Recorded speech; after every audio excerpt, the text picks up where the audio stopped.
ನಮಸ್ಕಾರ ಎಲ್ರಿಗೂ ವಿದ್ಯಾಸ್ ಕುಕಿಂಗ್ ಚಾನಲ್ಗೆ ಸ್ವಾಗತ. ಇವತ್ತು ನಾನು ನಮ್ಮ ಸೌತ್ ಇಂಡಿಯಾ ಸ್ಪೆಷಲ್ ಒಂದು ರೈಸ್ ರೆಸಿಪಿನ ಮಾಡ್ತಾ ಇದ್ದೀನಿ. ಚಿತ್ರಾನ್ನ ನಮ್ಮ ಸೌತ್ ಇಂಡಿಯಾದಲ್ಲಿ ತುಂಬಾ ಫೇಮಸ್ ಆದಂಥ ಒಂದು ರೆಸಿಪಿ. ಅದರಲ್ಲಿ ಟೊಮೆಟೊ ಚಿತ್ರಾನ್ನನ ಹೇಗೆ ಮಾಡೋದು ಅಂತ ಈ ವಿಡಿಯೋ ಮುಖಾಂತರ ನೋಡೋಣ.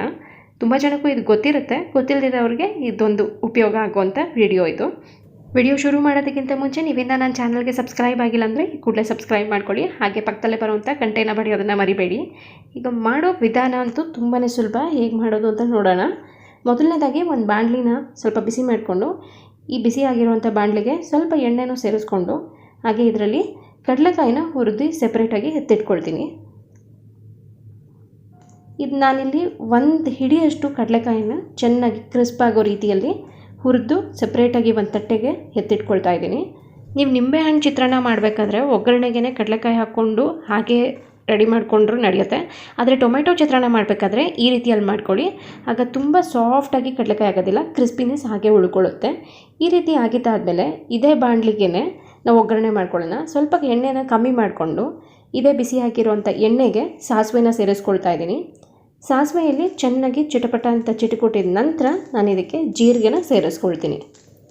ಇಲ್ಲಿ ತುಂಬ ಸಿಂಪಲ್ ಆದಂಥ ಒಗ್ಗರಣೆನೇ, ತುಂಬ ಹೆಚ್ಚಿನ ಕೆಲಸ ಏನೂ ಇರೋದಿಲ್ಲ. ಇದಕ್ಕೆ ಒಂದು 10 ನಿಮಿಷದಲ್ಲೇ ಈ ಬ್ರೇಕ್ಫಾಸ್ಟ್ನ ರೆಡಿ ಮಾಡಿಬಿಡ್ಬೋದು.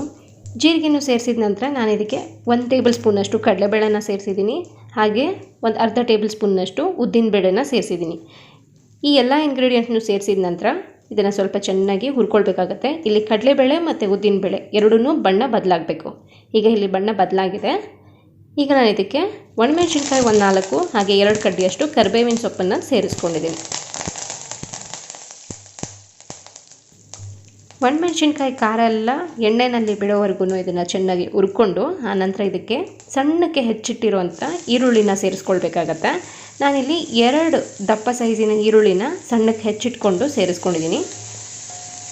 ಈ ಈರುಳ್ಳಿನ ತುಂಬ ಜಾಸ್ತಿಯಾಗಿ ಬ್ರೌನ್ ಆಗೋ ರೀತಿಯಲ್ಲಿ ಹುರ್ಕೊಳ್ಳೋ ಅವಶ್ಯಕತೆ ಏನಿಲ್ಲ.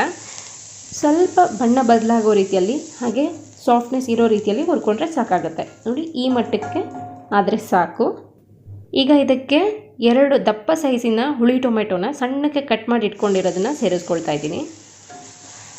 ಈಗ ಟೊಮೆಟೊನ ಸ್ವಲ್ಪ ಚೆನ್ನಾಗಿ ಬಾಡಿಸ್ಕೊಳ್ಬೇಕಾಗತ್ತೆ. ಟೊಮೆಟೊ ತುಂಬ ಸಾಫ್ಟಾಗಿ ಆಗಬೇಕು ಅಂತ ಏನಿಲ್ಲ, ಅಲ್ಲಲ್ಲಿ ಕ್ರಂಚಿನೆಸ್ ಇದ್ರೂ ನಡೆಯುತ್ತೆ. ಅಂದರೆ ನಾವು ಟೊಮೆಟೊ ಗೊಜ್ಜಿಗೆಲ್ಲ ಸಾಫ್ಟಾಗಿ ಮಾಡ್ಕೊಳ್ತೀವಲ್ಲ, ಅಷ್ಟರ ಮಟ್ಟಿಗೆಲ್ಲ ಬೇಡ. ಸ್ವಲ್ಪ ಸ್ವಲ್ಪ ಪೀಸ್ಗಳು ಹಾಗೆ ಇದ್ದರೆ ತಿನ್ನಬೇಕಾದ್ರೆ ಬೈಟ್ ಸಿಗುತ್ತಲ್ಲ, ಆವಾಗ ತುಂಬ ಚೆನ್ನಾಗಿರುತ್ತೆ. ಈಗ ನಾನು ಇದಕ್ಕೆ ಒಂದು ಅರ್ಧ ಚಮಚದಷ್ಟು ಅರಿಶಿಣದ ಪುಡಿನ ಸೇರಿಸ್ಕೊಳ್ತಾ ಇದ್ದೀನಿ. ಹಾಗೆ ರುಚಿಗೆ ಬೇಕಾಗುವಷ್ಟು ಉಪ್ಪು, ಅನ್ನಕ್ಕೂ ಸಹ ಸೇರಿಸಿ ನಾನು ಇವಾಗಲೇ ಹಾಕ್ಕೊಳ್ತಾ ಇದ್ದೀನಿ, ಯಾಕಂದರೆ ನಾನು ಅನ್ನಕ್ಕೆ ಉಪ್ಪು ಹಾಕಿಲ್ಲ. ಈಗ ಬಣ್ಣ ಮತ್ತು ಉಪ್ಪು ಎರಡನ್ನೂ ಚೆನ್ನಾಗಿ ಈರುಳ್ಳಿ ಮತ್ತು ಟೊಮೆಟೊ ಜೊತೆಯಲ್ಲಿ ಬೆರೆಯೋ ರೀತಿಯಲ್ಲಿ ಮಿಕ್ಸ್ ಮಾಡ್ಕೊಳ್ಳೋಣ. ಈಗ ನೀವು ಗಮನಿಸ್ತಾ ಇರ್ಬೋದು, ಟೊಮೆಟೊ ಎಲ್ಲ ಚೆನ್ನಾಗಿ ಸಾಫ್ಟಾಗಿ ಆಗಿದೆ. ಇಷ್ಟರ ಮಟ್ಟಿಗಾದರೆ ಸಾಕಾಗುತ್ತೆ. ಈಗ ನಾವು ಇದಕ್ಕೆ ಮೊದಲೇ ರೆಡಿ ಮಾಡಿಟ್ಕೊಂಡಿರುವಂಥ ಅನ್ನನ ಸೇರಿಸ್ಕೊಳ್ಳೋಣ. ಅನ್ನ ತುಂಬ ಬಿಡಿ ಬಿಡಿಯಾಗಿದ್ದರೆ ಚಿತ್ರಾನ್ನ ತಿನ್ನೋದಕ್ಕೆ ತುಂಬಾ ಚೆನ್ನಾಗಿರುತ್ತೆ. ಈಗ ಅನ್ನನ ಸೇರಿಸಿದ ನಂತರ ಈ ಗೊಜ್ಜಿನಲ್ಲಿ ಒಂದು ಸತಿ ಚೆನ್ನಾಗಿ ಮಿಕ್ಸ್ ಮಾಡ್ಕೊಳ್ಳೋಣ. ಎಕ್ಸ್ಟ್ರಾ ಗೊಜ್ಜಿತ್ತು ಅಂತಂದರೆ ಸ್ವಲ್ಪ ಎತ್ತಿ ಸೆಪ್ರೇಟಾಗಿ ಇಟ್ಬಿಟ್ಟು ನೆಕ್ಸ್ಟ್ ಟೈಮ್ಗೆ ಅದನ್ನು ನೀವು ಯೂಸ್ ಮಾಡ್ಕೊಳ್ಬೋದು. ಈಗ ಅನ್ನನೆಲ್ಲ ಮಿಕ್ಸ್ ಮಾಡಿದ ನಂತರ ಮೊದಲಕ್ಕೆ ನಾವು ಕರೆದಿಟ್ಕೊಂಡಿದ್ವಲ್ಲ ಕಡಲೆಕಾಯಿ ಬೀಜನ, ಅದನ್ನು ಇವಾಗ ಇದಕ್ಕೆ ಸೇರಿಸ್ಕೊಂಡು ಮತ್ತೊಮ್ಮೆ ಮಿಕ್ಸ್ ಮಾಡ್ಕೊಳ್ಳೋಣ. ಮೊದಲೇ ಹೇಳ್ದಂಗೆ ಕಡಲೆಕಾಯಿ ಬೀಜನ ಈ ಸಮಯದಲ್ಲಿ ಹಾಕ್ಕೊಳ್ಳೋದ್ರಿಂದ ಕಡಲೆಕಾಯಿ ಬೀಜ ಅದೇ ರೀತಿಯಲ್ಲೇ ಕ್ರಿಸ್ಪ್ ಆಗಿರುತ್ತೆ. ನಾವೇನಾದರೂ ಒಗ್ಗರಣೆನಲ್ಲೇ ಹಾಗೆ ಬಿಟ್ಬಿಟ್ರೆ ತುಂಬ ಸಾಫ್ಟಾಗಿ ಆಗಿಬಿಡುತ್ತೆ, ತಿನ್ನೋದಕ್ಕೆ ಅಷ್ಟು ಮಜವಾಗಿರೋದಿಲ್ಲ. ಈಗ ಎಲ್ಲನೂ ಒಂದು ಸತಿ ಮತ್ತೆ ಮಿಕ್ಸ್ ಮಾಡಿಕೊಂಡು ಇದನ್ನು ಸರ್ವ್ ಮಾಡ್ಕೊಳ್ಬೋದು. ತುಂಬಾ ಸಿಂಪಲ್ಲಾಗಿ ಟೊಮೆಟೊ ಚಿತ್ರಾನ್ನ ಒಂದು 10 ನಿಮಿಷದಲ್ಲಿ ಮಾಡಿ ಮುಗಿಸ್ಬಿಡ್ಬೋದು. ನಿಮಗೂ ಈ ಒಂದು ರೆಸಿಪಿ ಇಷ್ಟ ಆಯಿತು ಅಂತ ಭಾವಿಸ್ತೀನಿ. ಇಷ್ಟ ಆಗಿದರೆ ಪ್ಲೀಸ್ ಒಂದು ಲೈಕ್ ಬಟನ್ನ ಕ್ಲಿಕ್ ಮಾಡಿ. ಹಾಗೆ ನಿಮ್ಮ ಫ್ಯಾಮಿಲಿ ಮತ್ತು ಫ್ರೆಂಡ್ಸ್ ಜೊತೆಗೆ ಈ ವಿಡಿಯೋನ ಶೇರ್ ಮಾಡೋದನ್ನು ಮರಿಬೇಡಿ. ಇನ್ನೂ ನನ್ನ ಚಾನಲ್ಗೆ ಸಬ್ಸ್ಕ್ರೈಬ್ ಆಗಿಲ್ಲ ಅಂದರೆ ಈ ಕೂಡಲೇ ಸಬ್ಸ್ಕ್ರೈಬ್ ಬಟನನ್ನು ಸಹ ಕ್ಲಿಕ್ ಮಾಡಿ. Thanks for watching.